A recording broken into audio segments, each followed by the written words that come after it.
મિત્રો, રાત્રે સૂતા સમયે ભગવાનને આ શબ્દ 11 વાર બોલી દેજો। આવું કરવાથી તમને જીવનભર દુઃખ નહીં પડે અને તમે જે કંઈ પણ ભગવાનને માનો છો તો તે ભગવાન તમારા પર તેમની કૃપા વરસાવે છે। આ શબ્દ બોલ્યા પછી બીજા જ દિવસે જુઓ ચમત્કાર। અને મિત્રો, સાથે જ આપણે આ વિડીયોમાં એ પણ જાણીશું કે રાત્રે સૂવાની સાથે સાથે શું કરવું જોઈએ અને કેટલાય સૂવાની સાથેના નિયમો વિશે જાણીશું। તો મિત્રો, કઈ દિશા બાજુ પગ રાખવા જોઈએ અને કઈ દિશા બાજુ માથું રાખવું જોઈએ, અને મિત્રો, પતિ પત્નીએ કેવી રીતે રાત્રે સૂવું જોઈએ, કયા સમયે સૂવું યોગ્ય માનવામાં આવે છે, અને તેવા કેટલાય મહત્વના મુદ્દાઓ વિશે આપણે આજના વિડીયોમાં વાત કરવાના છીએ। તો આપણે આપણી માહિતીને આગળ વધારીએ અને શરૂ કરીએ તે પહેલા જે લોકો પહેલીવાર અમારી ચેનલ પર આવ્યા હોય તેઓ ચેનલને સબસ્ક્રાઇબ કરી લેજો। વિડીયો પસંદ આવે તો વિડીયોને લાઈક કરી દેજો, તમારા મિત્રો સાથે શેર કરજો।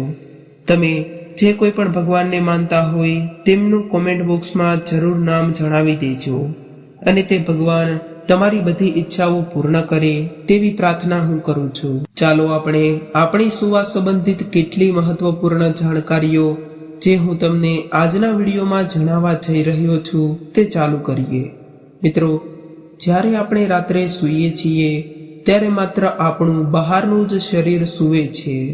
આપણું અંદરનું શરીર એટલે કે તેને આપણે અવચેતન શરીર કહીએ છીએ, અથવા તો તેને અવચેતન મન કહીએ છીએ, અથવા તો તેને સૂક્ષ્મ શરીર પણ કહેવામાં આવે છે।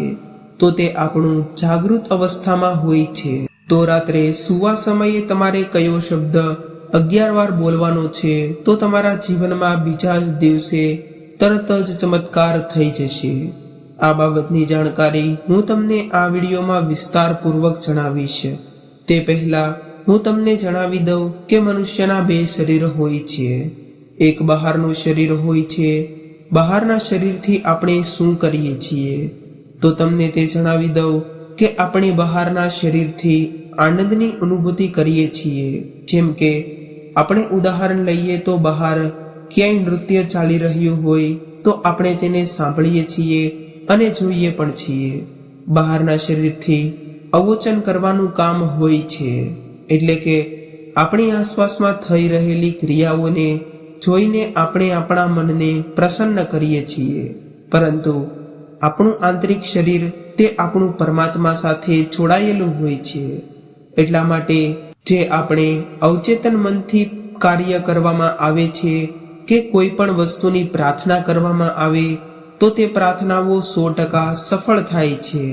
અને સાથે જ જો તમને રાત્રે ભૂત પ્રેતથી ડર લાગતો હોય તો આ વિડીયોમાં તમને તેની પૂર્ણ જાણકારી અવશ્ય જાણવા મળશે અને તેનું નિરાકરણ પણ થઈ જશે।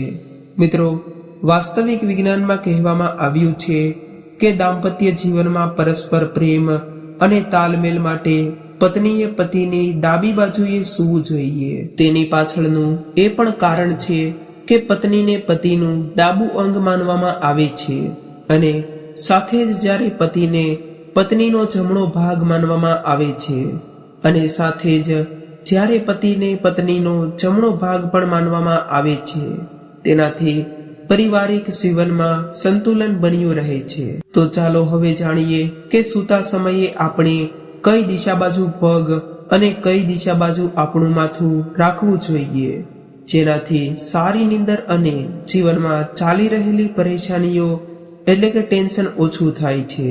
મિત્રો, ધર્મશાસ્ત્ર અનુસાર વાસ્તવિક વિજ્ઞાનમાં કહેવામાં આવ્યું છે કે મનુષ્યએ હંમેશા ઉત્તર દિશા બાજુ માથું રાખીને જ સૂવું જોઈએ। જો કોઈ પણ વિદ્યાર્થી છે તેમને જલ્દીથી પ્રશ્ન અથવા તો સવાલને ઝડપથી યાદ રાખવા હોય તો તે માટે આ ખૂબ જ ફાયદાકારક પણ માનવામાં આવે છે, અને વિદ્યાર્થીઓને ભૂલવાનું પણ ઓછું થવા લાગે છે, અથવા તો તે કોઈ પણ લોકો નોકરી પ્રાપ્ત કરવા માંગતા હોય અને પ્રમોશન મેળવવા માંગતા હોય તો આવા વ્યક્તિઓનો પ્રોબ્લેમ પણ સોલ્વ માટે તેમને ઉત્તર દિશા બાજુ માથું રાખીને સૂવું જોઈએ। મિત્રો, જે લોકો પૂર્વ દિશા બાજુ મુખ રાખીને સૂવે છે તેમણે પૂર્વ જીવનમાં એટલે કે પહેલા જે કોઈ પણ કર્મ કરેલા હોય તેનું પુણ્ય હોય કે કોઈ કરેલા પાપ કર્મ હોય અથવા તો કોઈ પણ પૂર્વ સમયમાં બનેલી ઘટના હોય તો તેવી ઘટનાઓ તેમને પૂર્વ દિશા બાજુ મુખ રાખીને સૂવે તો તેને યાદ આવે છે. પશ્ચિમ દિશા બાજુ મુખ રાખીને સૂવાથી દેવી દેવતાઓની ખાસ પ્રકારની કૃપા પ્રાપ્ત થાય છે. આ કોઈ સાધારણ કૃપા નથી હોતી, પરંતુ દેવતાઓની અસીમ કૃપા પ્રાપ્ત થાય છે. સુખનો વરસાદ થાય છે. જીવનમાં આનંદને આનંદ જ રહે છે. હવે મિત્રો, આપણે આ સાથે જ એક મહત્વનો પ્રશ્ન એટલે કે આપણે સૂતા સમયે કયા મંત્રનો જાપ કરવો જોઈએ, તો ચાલો તેના વિશે જાણ કરી લઈએ. તો આપણા ધર્મશાસ્ત્રોમાં કહેવામાં આવ્યું છે કે જે કોઈ પણ વ્યક્તિ સૂતા સમયે ગાયત્રી મંત્રનો ઓછામાં ઓછો 5 વખત જાપ કરીને સૂવે છે તો ખૂબ ઝડપથી જ ગાઢ નીંદર આવી જાય છે અને સાથે જ તેમને જે કંઈ પણ પ્રકારનો ઠાક હોય તે પણ દૂર થઈ જાય છે. પરંતુ ગાયત્રી મંત્રના જાપ કરવાનું એક ખૂબ જ ખાસ નિયમ છે. ગાયત્રી મંત્રને ક્યારેય મુખથી સ્વર વડે ન બોલવો જોઈએ, પરંતુ તમે તેની જગ્યાએ તમારા મનથી તમે ચિંતન કરી શકો છો. તેને વેદ મંત્ર કહેવામાં આવે છે. જો તમે તેને મનથી ચિંતન કરીને સૂવો છો તો તમને જે કોઈ પણ ઠાક હોય તે જલ્દીથી જ દૂર થઈ જાય છે અને તેની સાથે જ ગાઢ નીંદર પણ આવી જાય છે સાથે જ ભૂત પ્રેત અને બાધાથી પણ આપણો બચાવ થાય છે. પ્રેત આત્મા, ભૂત આત્મા, જાદુ ટોણા વગેરે આપણને સ્પર્શ નથી કરી શકતા, કેમ કે ગાયત્રી મંત્રનો જાપ કરતા જ આપણા શરીરમાં એક અલગ જ પ્રકારની ઉર્જાનો વાસ થાય છે. તો આની સાથે જ એક આગળનો પ્રશ્ન એ છે કે કેટલાય લોકો એવું વિચારે છે કે આપણે કેટલા વાગે સૂવું જોઈએ જેનાથી આપણું જીવન સારી રીતે પસાર થઈ શકે, તેની સાથે જ આપણા જીવનમાં આધ્યાત્મિક ઉન્નતિ પણ થાય અને આપણે એક સફળ વ્યક્તિ બનીએ. તો મિત્રો, તેનો જવાબ એ છે કે ધર્મશાસ્ત્રમાં જણાવવામાં આવ્યું છે કે કોઈ પણ વ્યક્તિએ 11 વાગ્યા પહેલા જ સૂઈ જવું જોઈએ અને 9 વાગ્યાની આજુબાજુ તમે સૂઈ શકો છો. પરંતુ જો તમને 9 વાગ્યાની આજુબાજુ સૂવાનો સમય નથી મળતો તો તમે 11 વાગ્યા પહેલા સૂઈ શકો છો. અને મિત્રો, બીજો પ્રશ્ન એ છે કે સવારે કેટલા વાગે ઉઠવું જોઈએ, તો એનો જવાબ આપી દઈએ કે જો કોઈ પણ વ્યક્તિ બ્રહ્મ મુહૂર્ત એટલે કે સવારના 3 વાગ્યાથી 5 વાગ્યા વચ્ચેનો સમયગાળો હોય તે સમયગાળા દરમિયાન ઉઠી શકે. પરંતુ જો તમે બ્રહ્મ મુહૂર્તમાં ઉઠી ન શકો તો તમારે સૂર્યોદય પહેલા અવશ્ય ઉઠવું જોઈએ. તેનાથી અનેક ગણા લાભ થાય છે અને તમારી શારીરિક ઉન્નતિ પણ સારી રીતે જળવાયેલી રહે છે અને તમારું માનસિક તાણનો પ્રભાવ પણ ઓછો થતો જાય છે. તો ચાલો આપણે આગલા પ્રશ્ન વિશે વાત કરી લઈએ કે આપણે સૂતા પહેલા કઈ એવી વસ્તુનું ખાસ કરીને ધ્યાન રાખવું જોઈએ.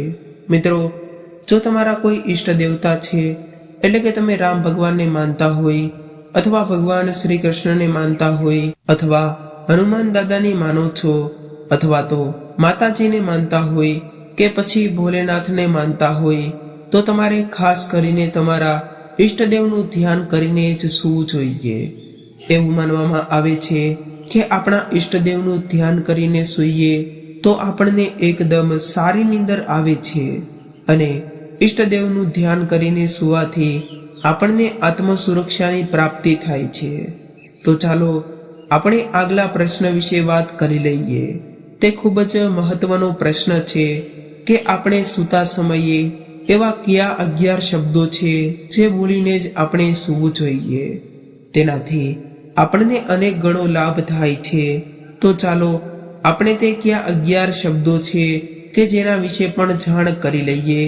તો સૌ પ્રથમ તો તમે જે કોઈ પણ દેવી દેવતાઓને માનતા હોય અથવા તમે જે કોઈ પણ ઈષ્ટદેવને માનતા હોય તો તમારે તેમના મંત્રનો જાપ ઓછામાં ઓછો 11 વખત જરૂર કરવો જોઈએ. તો સૌ પ્રથમ તો તમે જે કોઈ પણ દેવી દેવતાઓને માનો છો અથવા તો તમે જે કોઈ પણ ઈષ્ટદેવને માનો છો તો તમારે તેમના મંત્રનો જાપ 11 વાર કરી લેવાનો છે.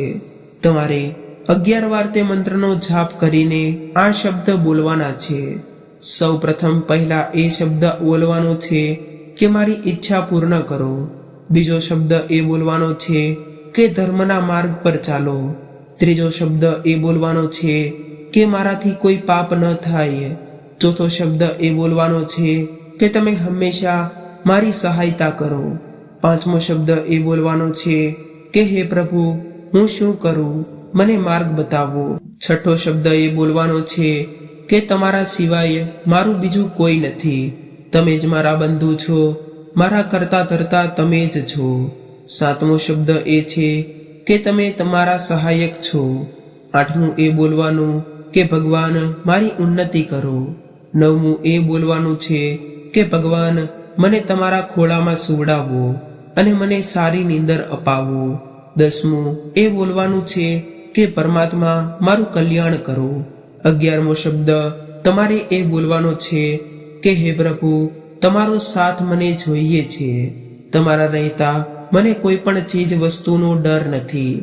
તમે અમારી સાથે છો તો અમને બધું જ છે. જો તમે નથી તો અમારી જિંદગીમાં કઈ પણ પ્રકારની ચીજ વસ્તુઓ નથી.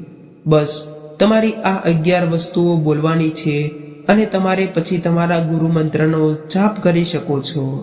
અને તમે જે કંઈ પણ દેવી દેવતાઓને માનતા હોય અથવા તો તમારા ઈષ્ટદેવને માનો છો તો તમારે તેમના મંત્રનો જાપ પણ કરી શકો છો. ત્યારબાદ તમે આરામથી સૂઈ શકો છો. આમ કર્યા પછી તમને કોઈ પણ પ્રકારનો ભય નથી રહેતો અને તમે આરામથી શાંતિની નીંદર લઈ શકો છો. મિત્રો, એવું માનવામાં આવે છે કે જે કોઈ પણ વ્યક્તિ રાત્રિના સમયે આ શબ્દો બોલે છે અને આ શબ્દો બોલીને જ સૂવે છે, ત્યાર પછી આપણું અવચેતન મન જે જાગૃત અવસ્થામાં હોય છે તે જાગૃત અવસ્થામાં હોય તો આપણે અત્યારે જે 11 શબ્દો બોલ્યા છીએ તે 11 શબ્દો સૂતા પહેલા તમારા મનમાં એટલે કે અવચેતન મનમાં ગુંજતા રહેશે અને તમે આ 11 શબ્દો બોલ્યા છો તે તમારા અવચેતન મનથી ચાલતા રહેશે. અને એવું પણ માનવામાં આવે છે કે અવચેતન મનનો સીધો લગાવ આપણા પરમાત્મા સાથે હોય છે, ઈષ્ટદેવ સાથે હોય છે અને આપણા દેવી દેવતાઓ સાથે પણ જોવા મળે છે. અને તમે આ શબ્દો બોલીને સૂવો છો તો તમારી બધી જ ઈચ્છાઓ ભગવાન સુધી પહોંચી જશે. અને જ્યારે તમે ભગવાનને આ 11 શબ્દો વડે બોલાવો છો તો ત્યારે તમારું મન ખૂબ જ નિર્મળ હોવું જોઈએ. આવું અવચેતન મન હોવું જોઈએ. તો નિર્મળ હોય છે એટલા માટે જે નિર્મળ મનથી કહેલા શબ્દો હોય તે સીધા જ ભગવાન સુધી એટલે કે પરમાત્મા સુધી પહોંચી જાય છે અને સાથે જ આપણી ઈચ્છાઓની પૂર્તિ ખૂબ જ ઝડપથી થઈ જાય છે.